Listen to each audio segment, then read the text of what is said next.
A historical timeline from Boris Godunov to the last Tsar of Russia, Nicholas II, 1598 to 1917 AD. The times of troubles were precipitated by Boris Godunov, who acted as regent for his brother-in-law, the weak and pious Tsar Fedor I, the second son of Ivan IV, who inherited the throne of Muscovy upon his father's death in 1584, for his eldest brother Ivan had been bludgeoned to death by his father Ivan the Terrible in a fit of anger. Boris then usurped the throne from him when Fedor I died without a son or an heir in 1598, though he earlier had a daughter named after him, Feodosia, who died aged 2 in 1594. Boris Godunov was his wife, the Tsarina Irina or Alexandra, Godunov's brother, and so he became a high-ranking minister in the royal court to succeed the throne later with the support of the State Duma. Thus the over 700 years of the Rurikid dynasty came to an abrupt end with Fedor I's death on the 17th of January 1598. Fedor II, his 16-year-old son, took over from his father Boris when he died after a long illness and of a stroke in 1605. The short-lived Godunov dynasty died with him when he was strangled to death in his apartment in the Kremlin, Moscow, together with his mother by a false pretender to the throne, a pseudo-Dmitry I who claimed to be the youngest son of Ivan IV, who had escaped death and seized his throne by military campaign and popular uprising in 1606. Dmitry I was exposed to be false by Vasily Forshuski, as the real Dmitry had indeed been slain and that the new Tsar was an impostor, and so plotted and caused his death in 1606. The times of troubles started in 1598, continued on with a few more usurpers and pretenders to the throne, namely Dmitry II and Dmitry III, until Sigismund III, the king of Poland's son Vladislav IV, was invited to be Tsar by the Seven Boyars in 1610 to 1613 before they named the 16-years-old Michael I Romanov, a great-nephew of Ivan IV, as Tsar to save the Tsardom of Russia from collapsing in the times of troubles. Thus the new dynasty of the Romanovs started in 1613 with the election of Tsar Michael I, continued for another 300 years when it ended as the Holstein-Gultrop Romanov dynasty, when the last Tsar of Russia, Nicholas II Romanov, abdicated under the pressure of mass riots, unrests, and mutinies at Petrograd, former St. Petersburg, and all across Russia, on the 15th of March 1917, paving the way for the Red October Bolsheviks revolution and coup d'état of the Russian Provisional Government in October 25th Julian calendar, which was actually November 7th, in the modern Gregorian calendar 1917.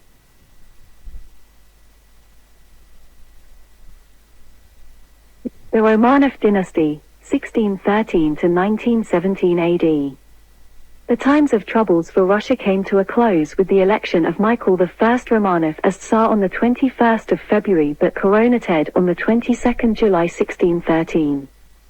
He officially reigned as Tsar through his father, the Patriarch Filaret, whose real name was Fedor Nikitich Romanov, whose first cousin was Tsar Fedor I, 1584 to 1598.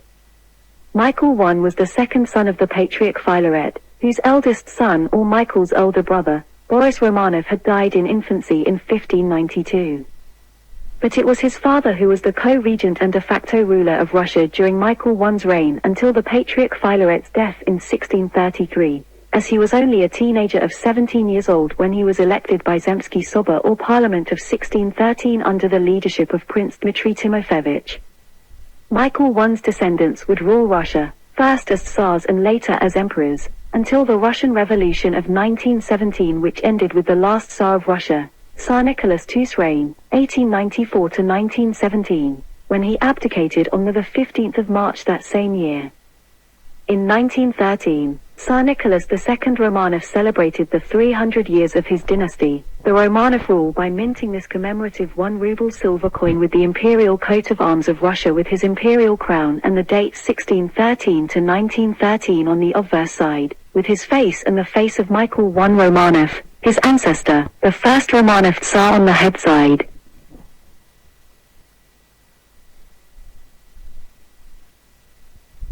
The Roman Imperial Crown of Russia. The Imperial Crown of Russia, designed by Swiss-French court diamond jeweler Jeremy Pawsey, was inspired by Byzantine Empire design. The crown was constructed of 2 half-spheres, 1 gold and 1 silver, representing the Eastern and Western Roman empires, divided by a foliate garland and fastened with a low hoop. The crown contains 75 pearls and 4,936 Indian diamonds forming laurel and oak leaves, the symbols of power and strength, and is surrounded by a 398.62 carat ruby spinel and a diamond cross. The crown was produced in a record 2 months and weighed 2.3 kilograms or 5.1 pounds. It was first made as the imperial crown of Catherine II, the Great, who was crowned as Empress of Russia on the 22nd of September 1762 and remained the coronation crown of all the Romanov emperors until the monarchy's abolition on the 15th of March 1917 under the last Tsar Nicholas II. It is one of the treasures of the Romanov dynasty. This is a strong indication or proof that the CZARS or CZARS or Caesar of Russia's claimed as emperor over both the Eastern Rome and the Western Rome from Moscow. The Third Rome is not a myth but a fact of history and fulfillment of Bible prophecy that the coming Prince of Russia is also the Tsar or Caesar of Russia, the Third Rome. The last Tsar of Russia and the entire royal family were executed, shot and bayoneted by the order of the communist leaders in Moscow on the night of 16 or the 17th of August 1918 at Yekaterinburg, Russia. They were Tsar Nicholas II Romanov, his wife, the Empress Alexandra Fyodorova, and the eldest daughter, Grand Duchess Olga Nikolaevna Romanova, the second daughter Grand Duchess Tatiana Nikolaevna Romanova, the third daughter Grand Duchess Maria Nikolaevna Romanova, the fourth daughter, Grand Duchess Anastasia Nikolaevna Romanova, and the youngest son and Tsarevich or heir apparent to the Tsar, Alexei II Nikolaevich Romanova. Thus the reign of the northern Rus-Slav Greeks Romans by the Ruriks, the Godunovs, and the Romanov dynasty were ended by the Red Communist plots, to the attack of the Red October Revolution in 1917 and these brutal murders that apparently extinguished the Russo-Roman Empire to the north. The Red October Revolution of 1917. It was named the October Revolution because the Red Bolsheviks Russian Soviets or People's Councils were still using the old-style Julian calendar when the Red Communists seized power from the provisional government by storming the Winter Palace in Petrograd or St. Petersburg, which occurred on the 25th of October, which in our new style, modern Gregorian calendar was the 7th of November. Thus the government of Russia changed hands from Russian imperialism via a temporary provisional government to a Marxist-Leninist Soviet-style socialism on Red October 1917 according to the old Julian calendar. Karl Heinrich Marx, Friedrich Engels, Vladimir Lenin, and Joseph Stalin were the fathers, founders and architects of the Red Beast of the Soviet Union. Karl Marx's pamphlet, The Manifesto of the Communist Party, 1848, and his 3 volumes work entitled Das Kapital, which he co-wrote with Engels from 1867 to 1883, was the Red Book, the devil-inspired Bible of the socialists and communists' reactionary movements by uniting workers' and peasants' demands for fairness and equality into popular people's uprisings and revolutions to overthrow capitalists or bourgeoisie governments and societies around the world and replace them with socialists and ultimately communists ones throughout the 20th century, starting first with Russia, about 75 years before the collapse of the Soviet Union itself in December 1991. The rise of the Communist Party of the Soviet Union, CPSU, also known by various other names during its history, was the founding and ruling party of the Soviet Union.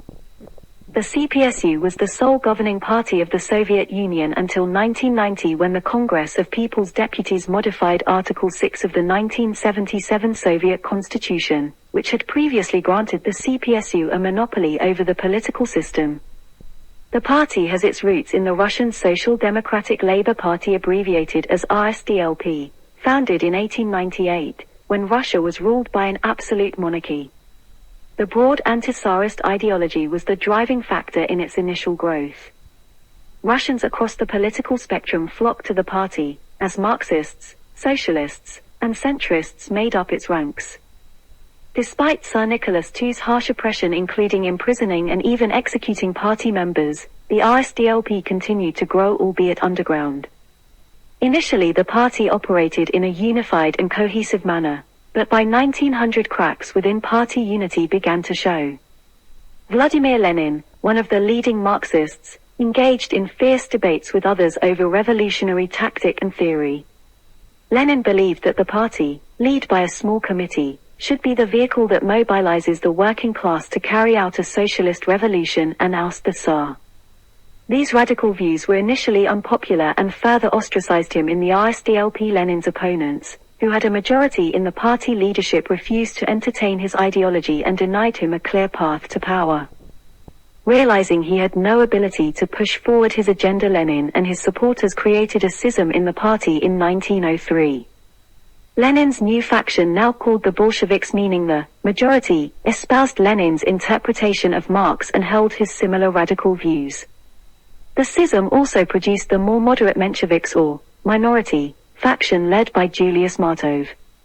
In 1917, following the abdication of the Tsar and failure of the provisional government to exit World War I, the Bolsheviks seized power in the October Revolution. Now operating as a government, the Bolsheviks underwent a name change and were referred to as the Communist Party the following year. Russia, now divided between the communists and the anti-communists, engaged in a bloody civil war which concluded with a Bolshevik victory.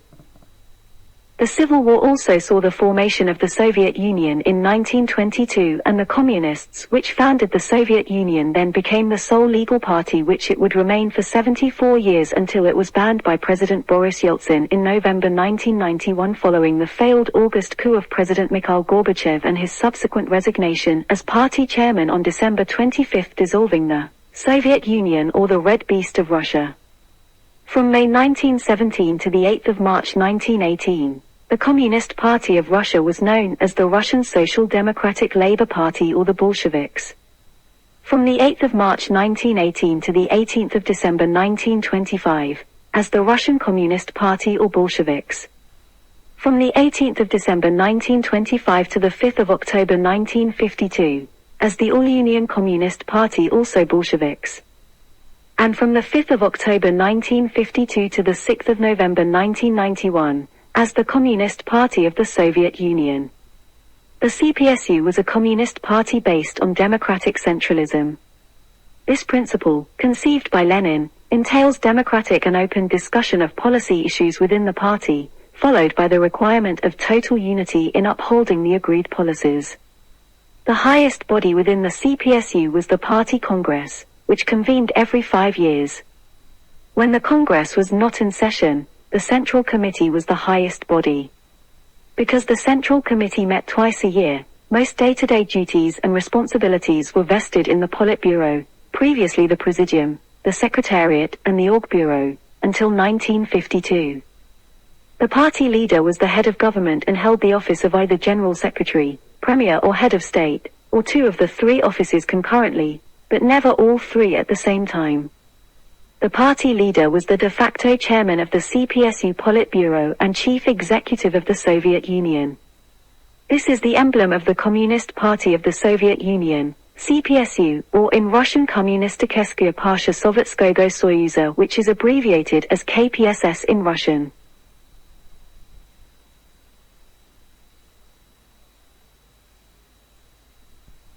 The rise of the Soviet Union, or the USSR, or CCCP in Cyrillic, which is an abbreviation for Soyuz Sovetskих Socialistических Republik, the official name in Russian for the Union of Soviet Socialist Republics, in short the USSR. It was a communist state that spanned Eurasia from 1922 to 1991. It was nominally a federal union of a total of 15 or 16 national republics. It comprised at its center the Russian Soviet Federative Socialist Republic, SFSR, and the Soviet Socialist Republics of Turkmen, Tajik, Latvia, Lithuania, Georgia, Uzbek, Ukraine, Estonia, Armenia, Kyrgyz, Moldavia, Azerbaijan, Kazakh, and Byelorussian. It was at first composed of 16 republics when the Karelo-Finnish SSR was included, but the 16th SSR was later absorbed into the Russian SFSR in 1956. In practice, its government and economy were highly centralized until its final years. The country was a one-party state, prior to 1990, governed by the Communist Party of the Soviet Union, with Moscow as its capital within its largest and most populous republic, the Russian SFSR.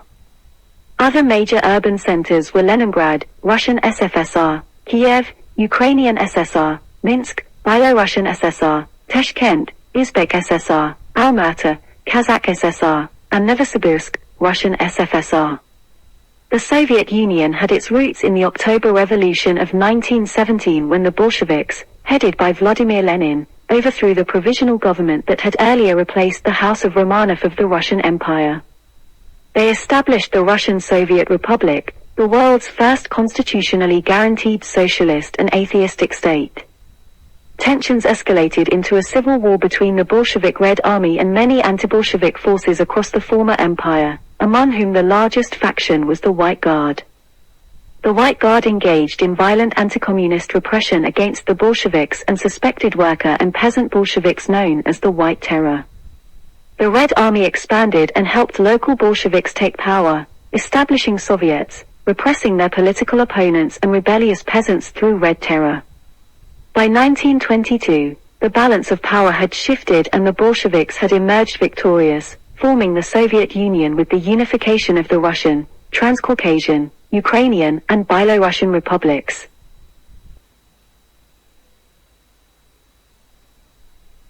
The state emblem of the Soviet Union was adopted in 1923 and was used until the dissolution of the USSR in 1991.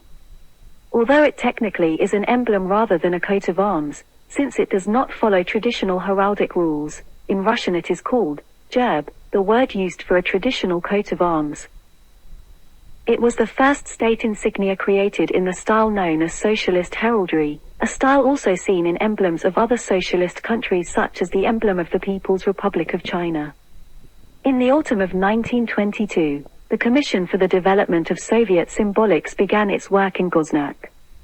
In those days, compositions of the first Soviet brands and banknotes were created. On the 10th of January 1923, the Presidium of the Central Executive Committee of the USSR established a commission for the development of the state emblem and flag. At the same time, the CEC defined the main elements of the state symbols of the Union: the sun, the sickle and hammer, the motto "Proletarians of all countries, unite." In February 1923, the order for the creation of the coat of arms was handed over to Goznak, abbreviation for Gosudarstvenny Znak or state badge, the Russian joint stock company responsible for research and development as well as manufacturing security products including banknotes, coins, stamps, identity cards, secure documents, state orders and medals, as well as providing secure services. On the 28th of June 1923, the previously planned monogram was replaced with a red star at the top of the proposed emblem.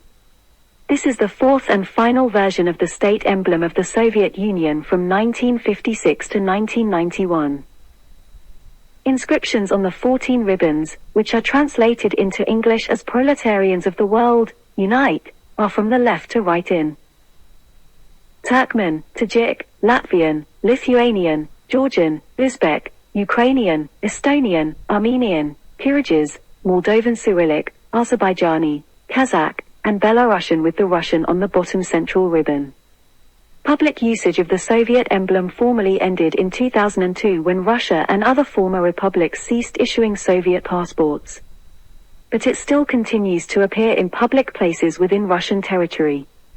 The state emblem shows the traditional Soviet emblems of the hammer representing the factory workers or industries and sickle representing the farmers or agriculture and the red star, of communism, over a globe, to represent membership of the Soviet Union being open to all nations of the world, and two wreaths of emma wheat covered by proletarians or workers of the world, unite. In the official languages of the 15 Soviet republics including Russia. Each Soviet republic, SSR, an autonomous Soviet republic, ASSR, had its own coat of arms, largely inspired by the state emblem of the Union.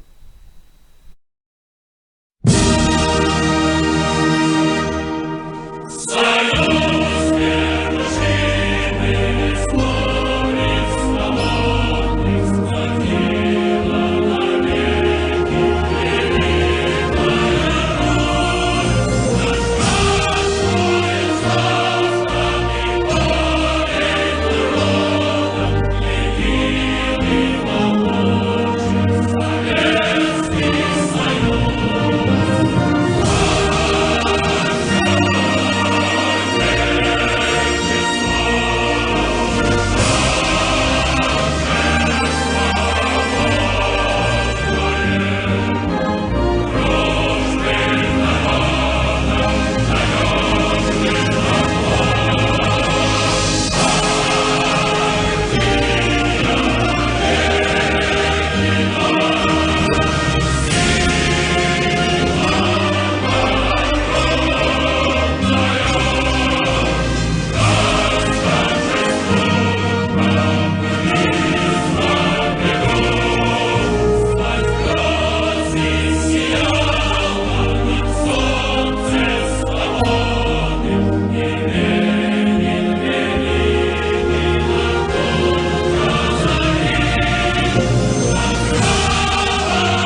times of oppression, for the tyrants fear your might. Don't cling so hard to your possessions, for you have nothing if you have no rights. Let racist ignorance be ended, for respect makes the empires fall. Freedom is merely privilege extended, unless enjoyed by one and all. So my brothers and sisters, while the struggle carries on, the Internationale unites the world in song. So comrades, come rally, for this is the time and place. The international ideal unites the human race. Let no one build walls to divide us, walls of hatred nor walls of stone. Come greet the dawn and stand beside us. We'll live together or we'll die alone. In our world poisoned by exploitation, those who have taken, they must give, and then the vanity of nations, we look one earth on which to live. Some brothers and sisters, for the struggle carries on. The Internationale unites the world in song. So comrades, come rally, for this is the time and place. The international ideal unites the human race. And so begins the final